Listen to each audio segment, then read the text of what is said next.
So I am very happy to be here tonight and to talk about AI and copyright. It's a very complex subject, and this presentation that I'm making tonight actually has turned out to be a case study in the use of artificial intelligence in something that's being submitted for copyright registration. Because I have submitted this presentation. It is in the process of being reviewed by the U.S. Copyright Office, and that has very much informed this presentation that I'm doing tonight. I am finally starting to see the big picture and the little picture at the same time, and hopefully the information that I'm going to share with you tonight is going to be on target. Now, tomorrow it may change. So if we're doing another presentation later on, there's going to be a new version. This is version 3.0. So the next one will be another iteration of that. But there is if you'll notice the bottom of the screen, there is a copyright notification. This entire presentation is run through the filter of copyright. So even though I'm talking about artificial intelligence, it's in the relationship with copyright. And my doesn't want to drive. There we go. I'm having to use the mouse now. My little push button doesn't work. First of all, I'm not an attorney, so I'm not giving you legal advice. I'm sharing what I've learned about copyright and AI. The information in this presentation, I believe it's correct.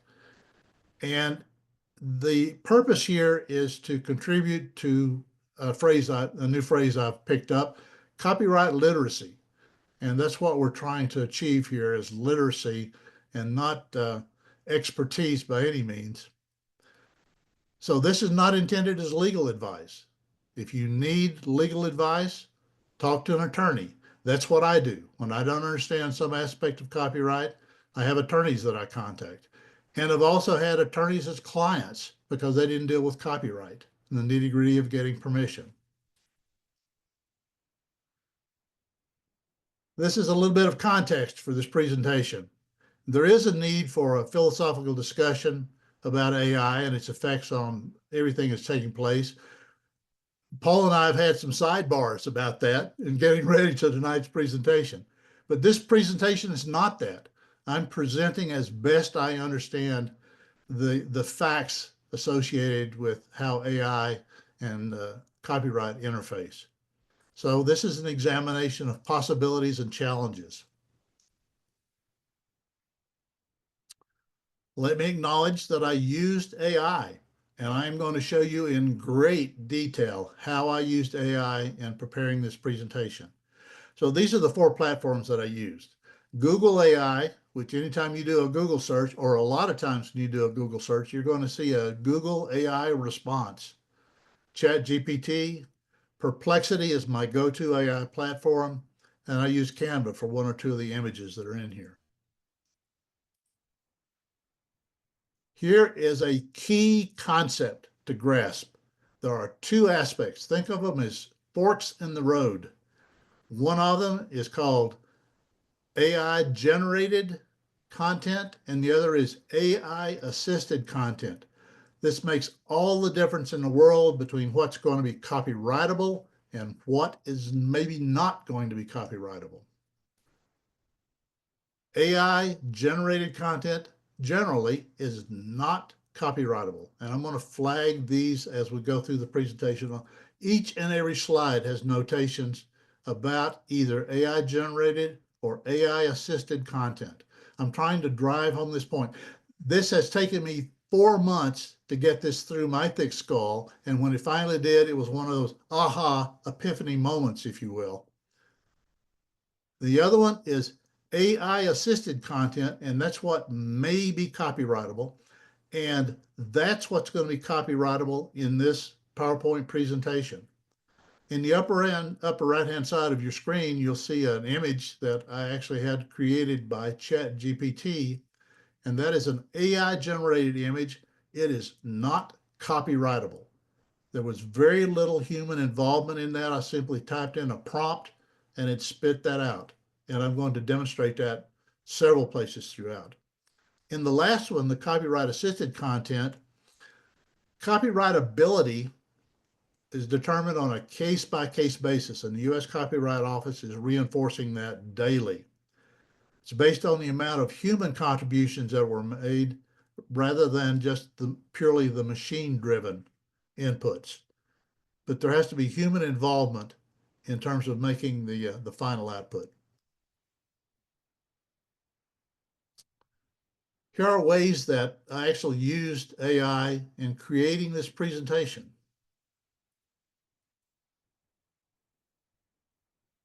First of all, it helped me find the template, the blue background that you see in here. I did an AI query and it gave me a number of PowerPoint backgrounds that might be appropriate. I don't know why it's wanting to do that tonight. Outlines for the presentation. Initially, I think gave me like 10 slides. Well, I think I have 54 in here now, and I've had to cut about 10 of them out as we go along. But it did do some initial outlines. First of all, I wanted to see what it would do. It created the description of the presentation that's actually posted on your website. I found it very accurate, and I said, well, why not use that? And that actually demonstrates something that was AI generated. So my description of this presentation is not copyrightable. The topics for the slides, I do a lot of research using AI. Content for the slides, you'll see a lot of content that AI assisted me in presenting that. Artwork, you're going to see a lot of that. And then fact checking. I found it very useful. In the old days, I used to Google everything. Now I simply hit the Perplexity AI platform and start from that point of view. Now, I actually have some objectives, and maybe these are my objectives. I hope your objectives, but this is what I'm hoping to accomplish. I'm hoping that participants will be able to make more informed or better informed decisions before using either AI generated or AI assisted content in their works. I would like for you to know what you're getting into before you head down the path, either of those two paths. And I also hope that you will be able to identify how different uses of AI impact the copyrightability of the works that you publish or create. This is divided up into 3 areas. I found out from the first presentation that I needed to go back in and put some copyright basics. I need to provide more context to see how AI is impacting all of this. So I'm going to talk about copyright basics and AI basics. Then I'll talk about the intersection of AI and copyright. And then lastly, we'll have a conversation about AI's impacts on some of the creative industries. So part 1. Copyright law. So copyright law grants exclusive rights to the owner of the copyrighted work. So it gives you a monopoly, not only during your lifetime, but if you do that today, it's 75 years after you pass. So it gives you exclusive rights, and that includes the rights to reproduce the copies of it, to make derivatives. And derivatives is a key concept. I'll come back to derivatives as we go through. To distribute copies to the public. Now, in this case, this presentation is being recorded, and I have given the association the right to distribute a copy of this presentation. So as a copyright holder, I have conveyed the right to this organization to distribute a copy to the public. And in doing that, it makes this a published presentation. Publicly perform the work, that's another one of the rights. I've recently run into that with a client who is doing podcasts. So the podcast will feature poems. So the poem is a written work, but the podcast turns it into a verbal presentation, a public dramatic presentation, if you will. Then perform publicly as an artworks. Maybe I take one of my creations and I want to hang it in a gallery somewhere, print it off of an AI platform. And then the last is to transmit digital sound recordings. So this presentation also has that, a digital sound recording. So all those rights belong to the copyright holder. Now, what's copyright infringement? Well, that occurs when any of those rights are violated. And this is a key component to this whole discussion is a lot of people will consider AI generated outputs to be derivative works of copyrighted content that's out there. And that's the heart of a lot of the discussion and the heart of a lot of copyright cases that are out there. How do you exercise your rights? This is a relatively recent rule by the U.S. Copyright Office. Copyright owners must obtain a copyright registration certificate before they can file a copyright claim. So if you violate my rights, and I have a copyright on here, but I don't have it registered, I have to wait until it's registered until I can file a claim against you. So it's very important that once a work is created, and the copyright examiner who actually talked with me brought out the 90-day concept for that. You should do this within 90 days of something becoming published to maintain your rights. There are some exceptions, but I won't get into those. Fair use. This hits me weekly. I get inquiries. I've done X, Y, Z. Surely that's fair use. Well, the problem is fair use really is used as a defense in a court of law when somebody's been sued. So it's actually defined as allowances to the limited use of copyright. And typically it's for things like commentary, criticism, news reporting, scholarly reports. It's not for your do-it-yourself manual or for your novel or for whatever else you want to create. And it's taking a risk that you will have to weigh yourself whether you want to even think about claiming fair use for using a quote that's under copyright protection in your own work.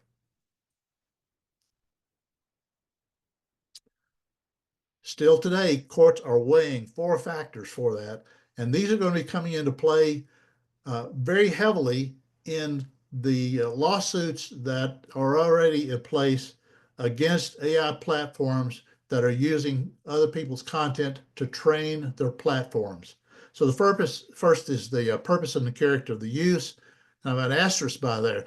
I think this audience will probably remember in 2015 when Google won the lawsuit that allowed them to digitize millions of copies of books and put them into a searchable database without getting permission from anyone. And they won the lawsuit. It was Authors Guild brought them to court. But the courts decided that that actually was a fair use because the database was transformative. So that's a key concept about fair use. And again, the courts decided that. The nature of the copyrighted work. If I quote your poem, put your whole poem in a book, it may only be 200 words, but it's the entire poem. So that has to do with kind of the nature of it. And that goes to the next one, the amount and substantiality of what is being taken from someone.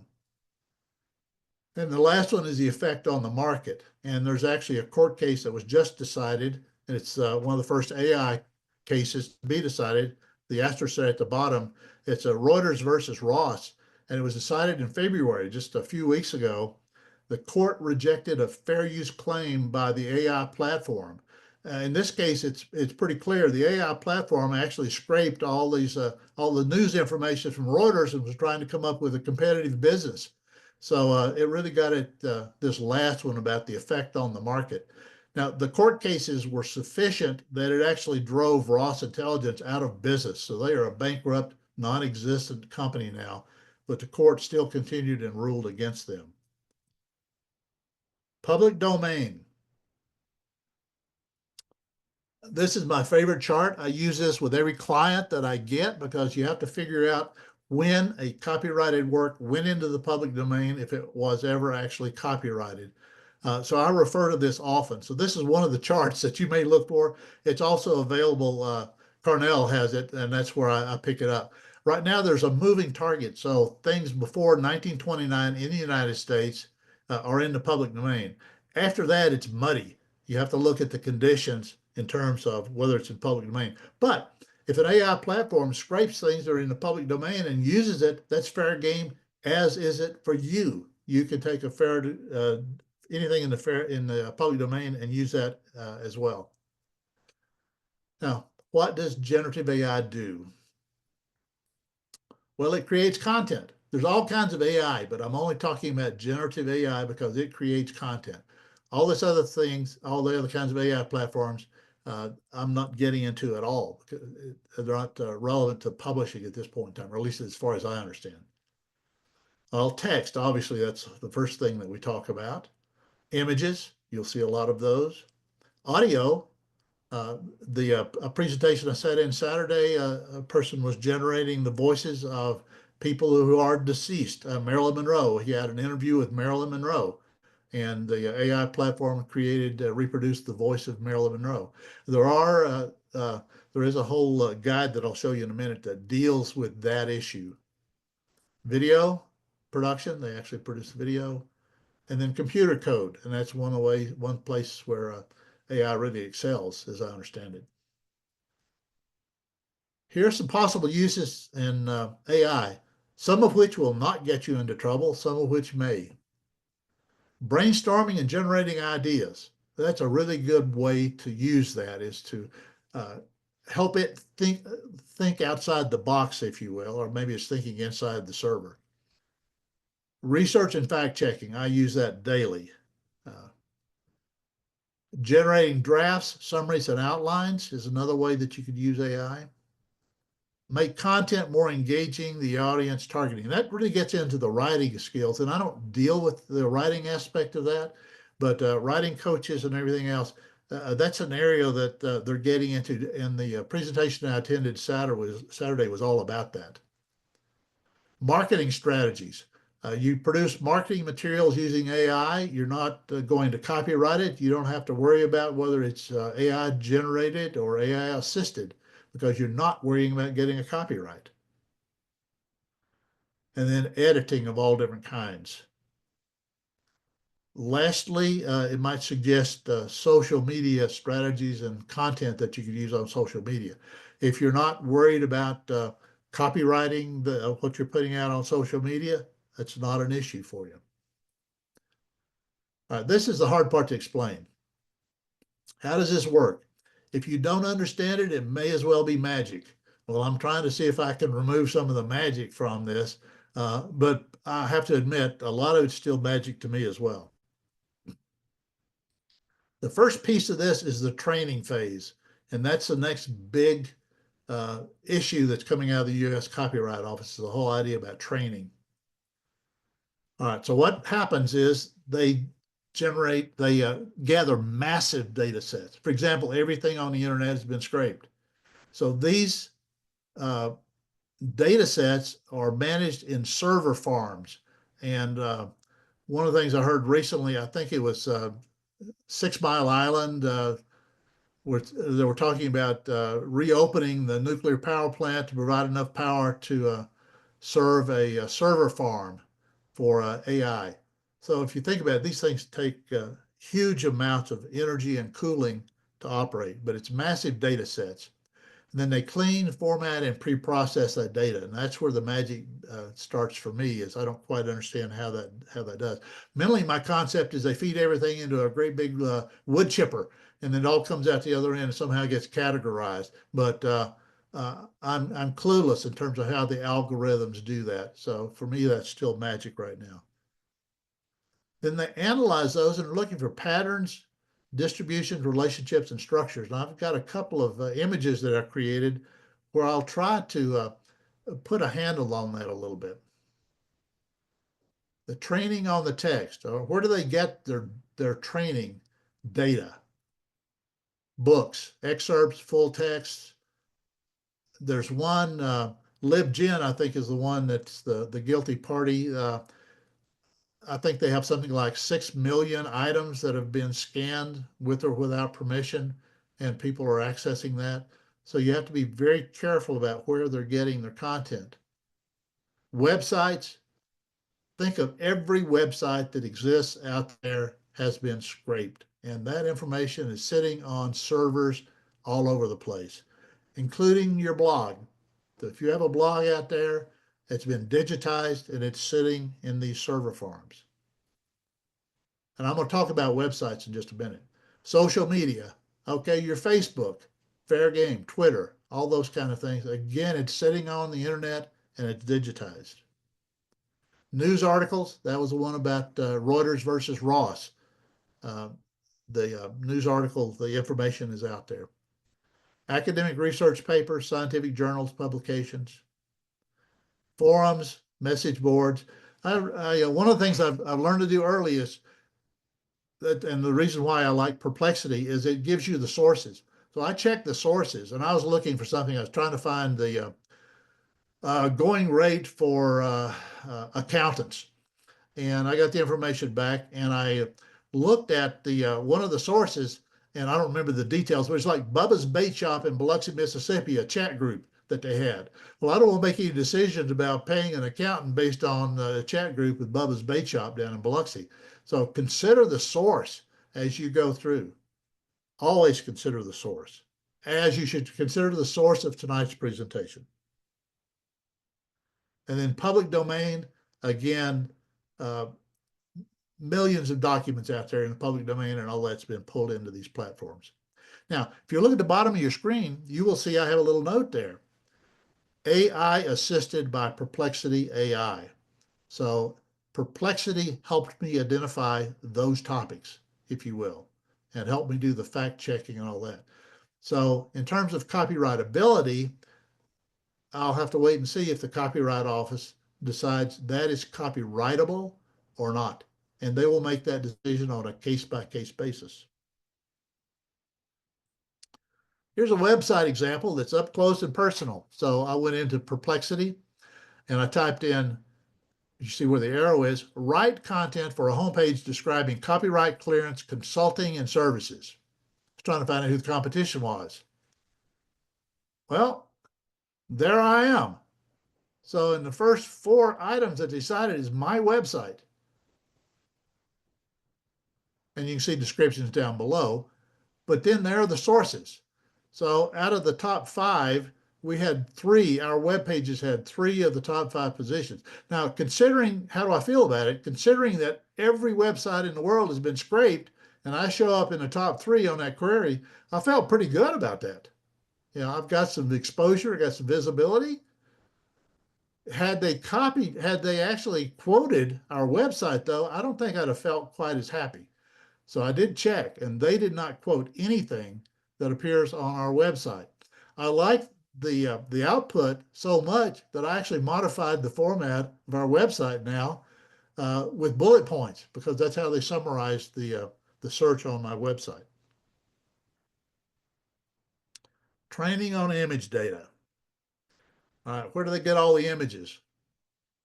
Web crawling. Think of this. Any image that's ever been put on the internet is captured somewhere by someone.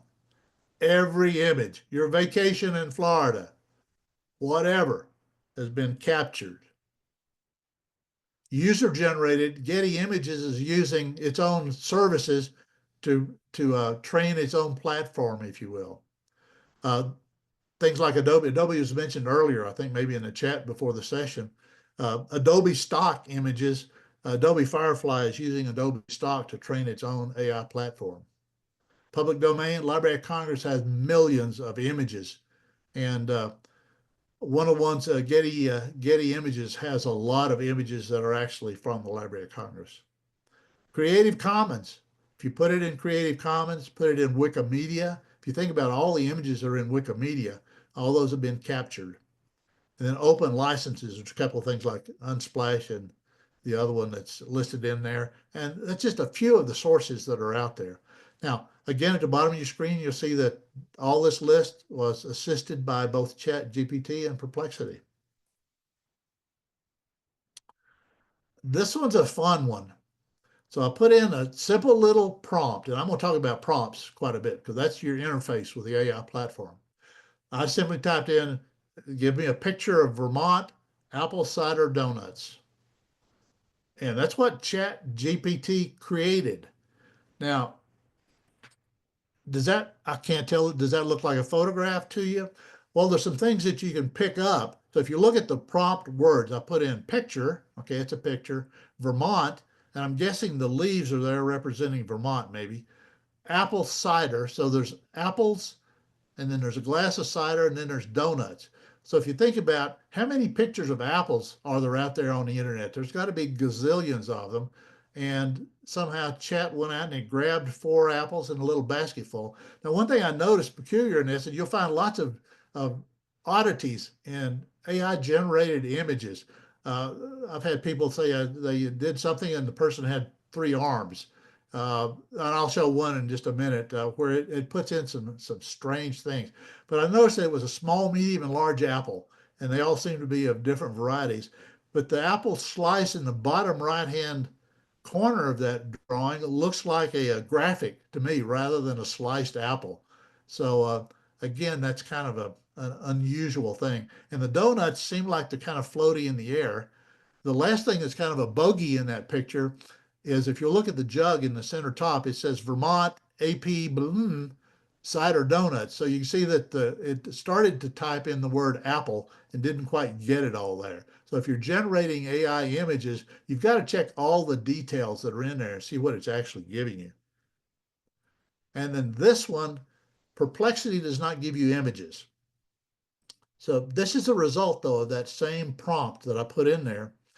It gave me a description, but up at the top of that, you'll see there were 4 images, and there were a lot more, but I blanked them out. I blanked them out because I did not want to be guilty of copyright infringement, because they were actually pictures that they pulled off the internet. So if anyone tells you that AI does not capture and use the exact image, that's not correct, because I found that these were exact images, and I actually will ask AI questions about itself. So I asked Perplexity if where those images came from, and then I pull this little quote: "The images typically sourced from the web."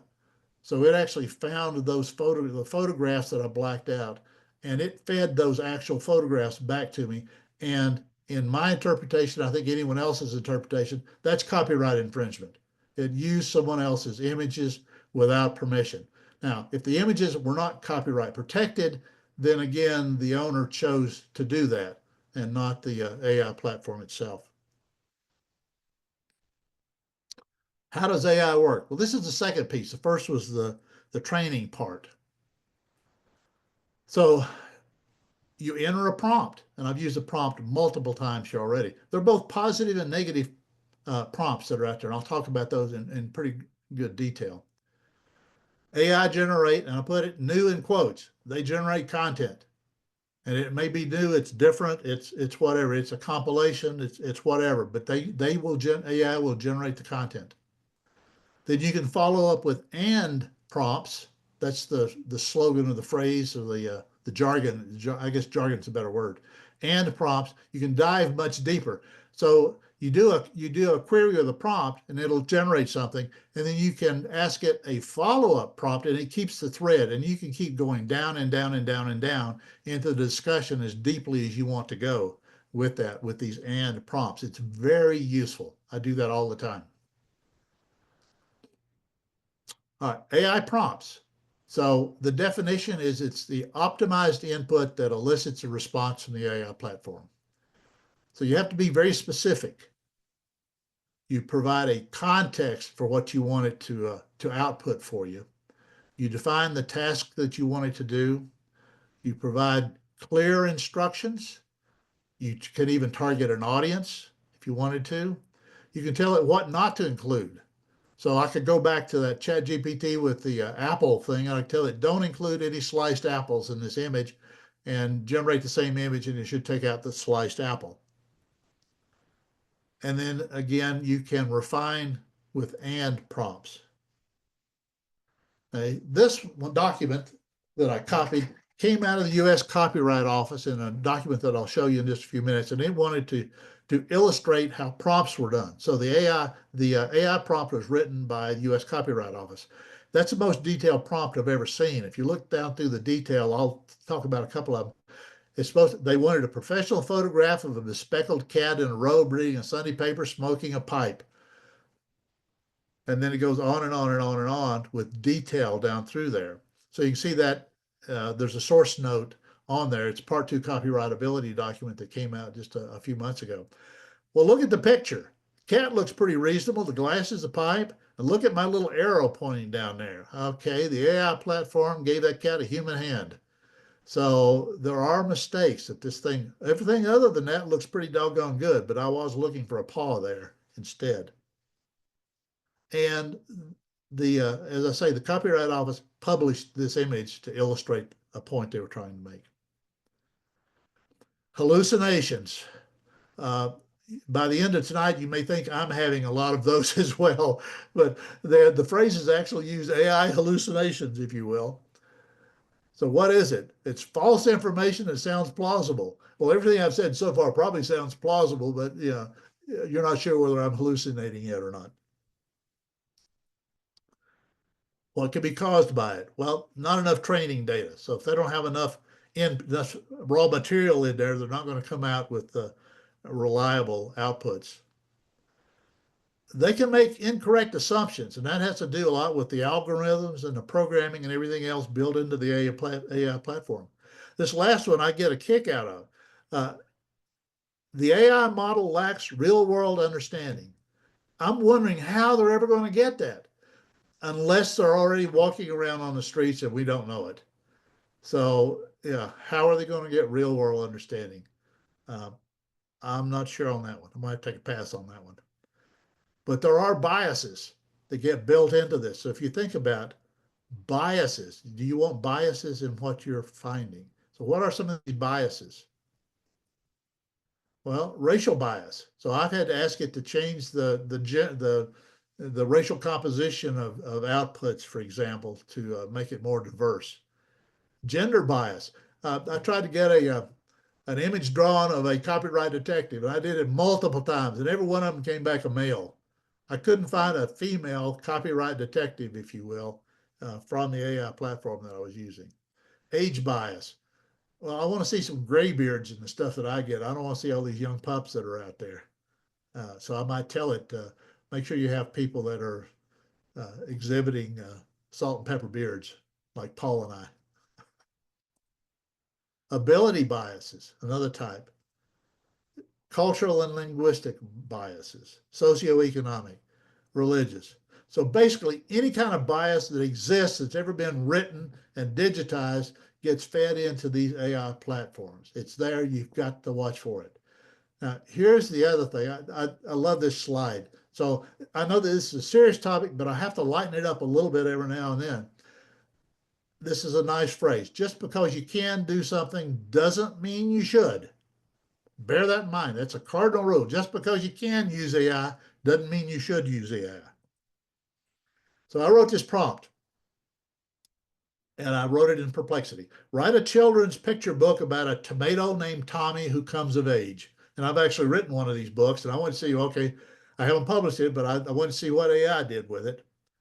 I did this multiple times. This is a screenshot of some of the pages that Perplexity gave. And virtually every one of these AI-generated children's stories, the tomato got eaten in the end. And I can just imagine that you put this out there. Children are traumatized. They wouldn't eat a vegetable the rest of their life if they were to read this kind of story. So I thought to myself, okay, what's an appropriate visual for that?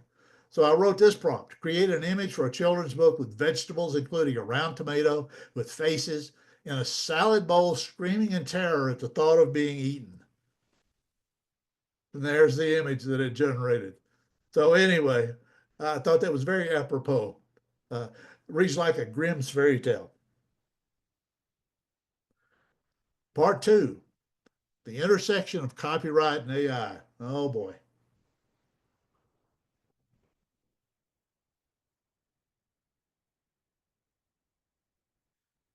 So here's how copyright decisions are made.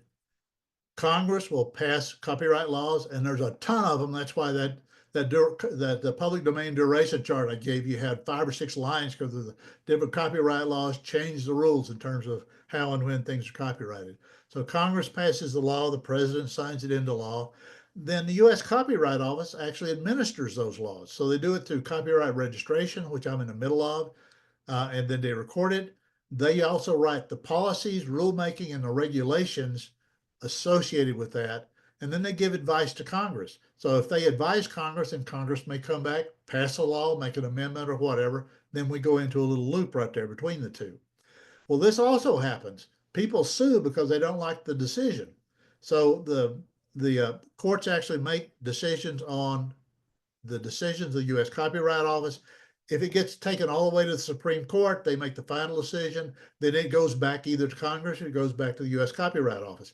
That's where we are right now with courts are ruling on decisions made by the U.S. Copyright Office. There's lots of those, and I'm going to talk about those decisions that have already been made, some that are still in the courts. This is the first document. It came out last July. It's called Copyright and Artificial Intelligence Part 1, Digital Replicas. So it addresses the use of replicating an individual's voice or appearance. And the session that I attended this past weekend, one of the presenter actually does that for a business. He has all kinds of things where he has conducted interviews with Marilyn Monroe, for example. So he found voice recordings of Marilyn Monroe.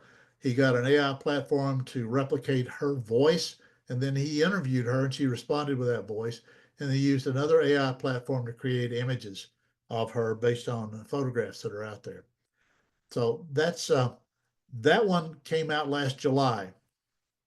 And it recommends that there be a new federal law passed. So this goes back to them recommending to Congress dealing with digital replications. Now, I did a prompt, and in this case, it came back from Google, as you'll see from the note there. So I asked Google to give me the major points in this particular document. And as you can see, Google's printed this, spit this out for me. It also cites a source, which I would always go, and then it gives the AI response. So that's a good way to get a summary. I do multiple summaries to make sure I'm getting a similar kind of information from multiple sources. Now, in the case of copyright, on this slide, that screenshot that I did that's generated by AI is not copyrightable because it produced that. It only responded to my prompt. The document on the right, the cover of the Part 1 document, actually is in the public domain because it was created by the federal government. So anything that the federal government creates with its own with its own authors or whatever, is in the public domain. So I can copy that all day long, and it's not a violation of any copyright laws. This one came out on January the 29th. My first presentation was February the 15th, and I didn't see that right away. So I had to try to figure that out. And I'm going to talk a lot about that one because that one is just in play very recently. And it has a lot of information to share in this presentation. So what it is they're giving the key policies, rules, and recommendations regarding copyrightability of AI-generated materials. First part, human authorship is required. And I've got a really good example. I've been using this example way before all this came out. I've been doing presentations on copyright basics since 2010, and I've been using this particular one ever since it came out. And some of you may have seen that. Very famous monkey from, I think he's from Indonesia. Anyway, he took a selfie. So what happened in 2011, a gentleman named David Slater set up a camera out in the jungles and got it to where all that would have to happen is the monkey would click a shutter release and would take a picture. And it did that. It took a lot of pictures in 2011. Then in 2014, Slater published a book. I'll turn it around that PETA sued him on behalf of the monkey, claiming copyright for the monkey for that rather than Slater being able to copyright the book. Well, a district judge dismissed the case, ruling that copyright law does not apply to animals. Animals, machines, you getting a connection yet? We'll get there. 2016, PETA appealed to the 9th District Court. They didn't like the judge's decision. Then in 2018, the 9th Circuit ruled against PETA again, citing that animals cannot legally hold copyright. And about a third of the the finding ruled against PETA for bringing the case in the first place. That's an aside.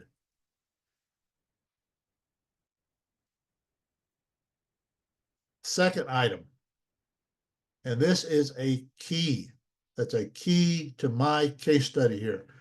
AI assistance does not negate copyright eligibility. I'm hoping to see that in my certification when I get it, that AI assistance did not prevent me from getting copyright for this presentation. To be determined. AI prompts, however, are not sufficient human control to qualify for protection. And I have two cases here that are in the courts as well right now. First one is Thayer versus Perlmutter. Perlmutter is the head of the U.S. Copyright Office. That's why you see her name. So in 2012, Thayer created an AI platform, and then he created this image using that AI platform. 6 years later, he attempted to copyright register that image. He did that in the name of the AI platform. So he claimed that the AI platform was the author for this. 2019, U.S. Copyright Office denied the application because it lacked human authorship. Prompts were not enough. 2022, he filed a complaint against it. In other words, he challenged the ruling. 2023, federal judge upheld the denial because of lack of human involvement. 2024, he appealed that. Just recently, within the last few weeks, Court of Appeals upheld the denial. So we don't know if he's going to appeal that to the Supreme Court. He may be the first person to take one of these to the U.S. Supreme Court for that. So that's going to be one of the things that I'm going to be watching. And that's going to be one of the, when that happens, that'll go into the next, the slide presentation after that happens. Here's another one that's interesting. It's Allen versus Perlmutter, so it's Jason Allen. So he filed a copyright registration for this AI image, and then the Copyright Office denied it. On the left, you'll see Midjourney. Midjourney is the AI platform that he used, and you'll see what that looks like, the fuzzy image. On the right is the work that he filed a claim for. Now, if you look on again at the image to the right, you'll see more detail. So I like that image better. For that, you'll see more detail in the image, and you'll notice a note underneath it that it's in the public domain, and I'll cite the source of that public domain in just a minute. But in 2024, Allen asked the federal court to reverse the denial. He said he used 624 prompts to actually revise that image, if you will. Now, if 624 prompts are not enough, I don't know how many prompts it will take. So the whole idea of are prompts enough? And that case is still pending. So that's one that eventually will go into my slide set. Hopefully I'll live long enough to see that one settled. And I got the image from Wikimedia. Wikimedia has stirred a lot of this stuff up because it'll find something and it'll post it online, and then people, it stirs the pot and it gets a lot of this stuff in the public attention. But that's where I pulled the images from, Wikimedia. Fourth item, case-by-case evaluation of human versus AI generated.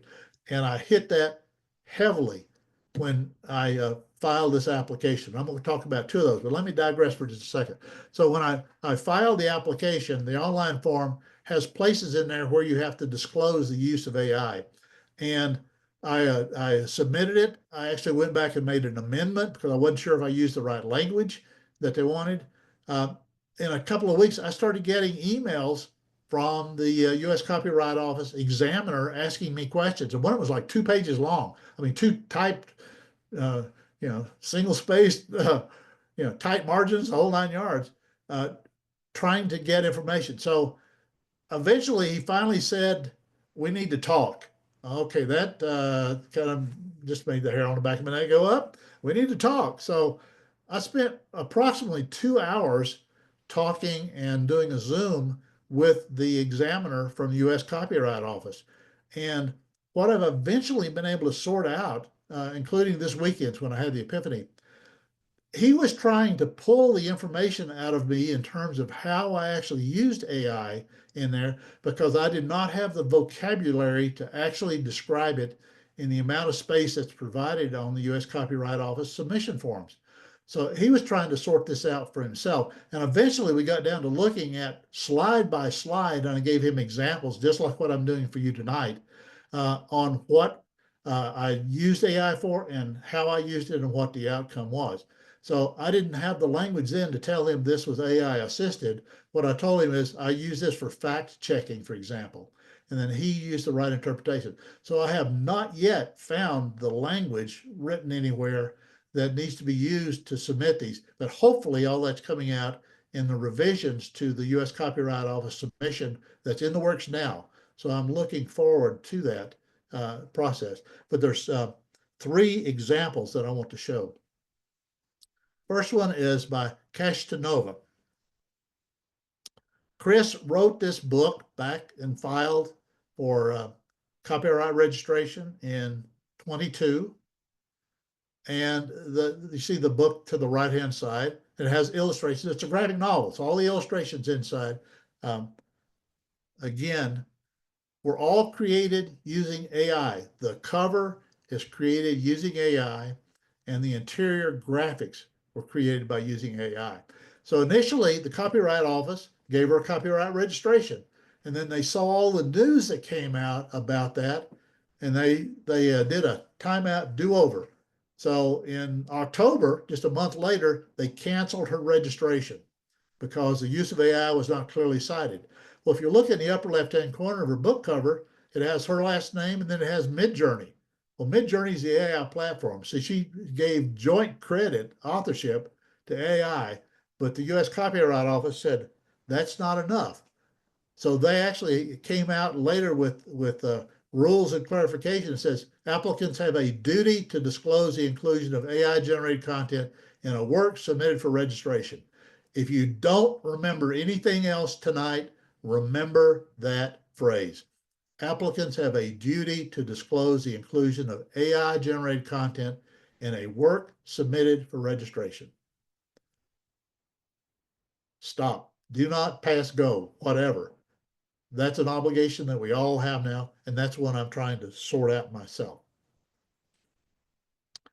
After she did that, then they awarded copyright to the text and to the overall book, but they denied copyright to the images. So what you will see with copyright registration is the registration applies to pieces of the work.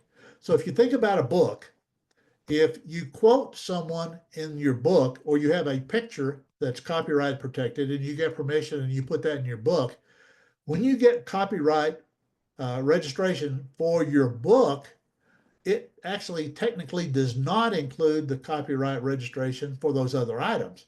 You have the right to use that, but your copyright does not protect those. I know it's a nuance, but this is exactly the same thing. So the Copyright Office is being very consistent in how they're dealing with AI in terms of how they've dealt with other things. Here's the second one. Well, Chris learned from the first one. So in March of 23, she submitted this application to register Rose Enigma as a 2-dimensional AI-generated artwork.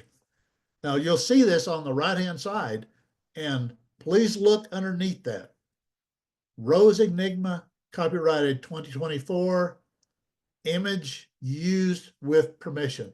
I got permission from her to use those 2 images in this presentation because she was actually awarded a level of copyright protection. So here's how she accomplished that. She submitted a 7-page letter along with the image, outlining that, starting with the hand-drawn image that you see on the left-hand side. So the Copyright Office awarded copyright to her original hand-drawn image and to aspects of that hand-drawn image that you see on the AI-generated image on the right-hand side.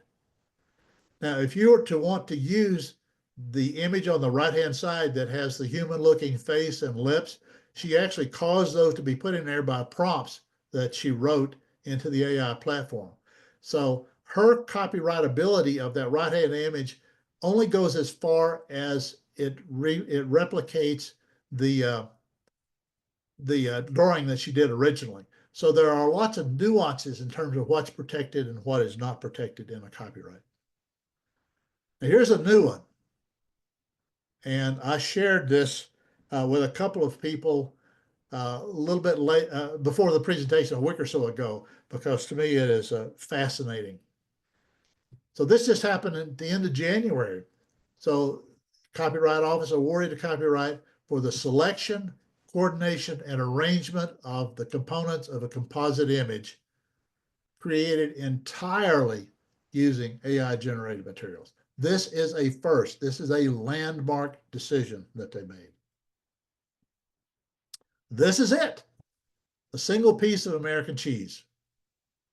And you'll notice on the right-hand side, underneath that picture that, I also got permission to use this image in this presentation and in the recording of this presentation because it is copyrighted. Now, here's how they accomplished that.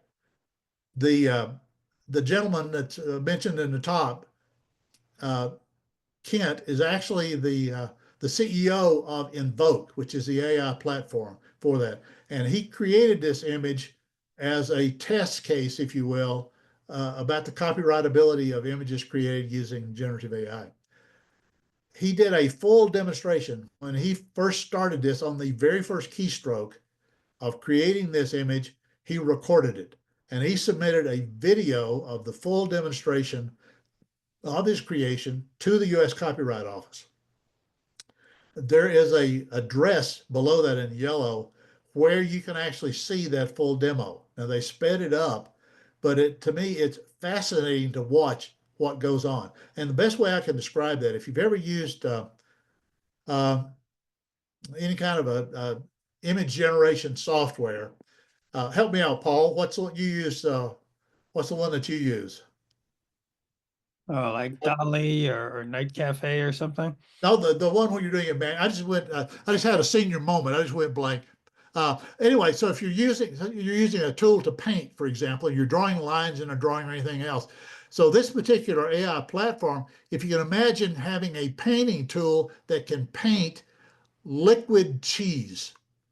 So if you think about it, everything else you're doing is a flat color in there. But if you think about a platform that can combine all the attributes of an AI platform and all the attributes of image creation software, if you will, that's what this platform does. So there was sufficient human creativity. But again, the award is for the selection, coordination, and arrangement of the components in there. So it's a restricted or a limited copyright, if you will. But if I were wanting to use that image, I don't know what pieces of that is copyrightable and what is not. So I just got permission to use the entire image for that.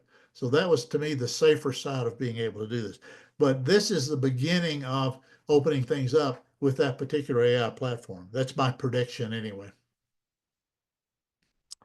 The last thing on this particular document is they are not recommending any changes in copyright law.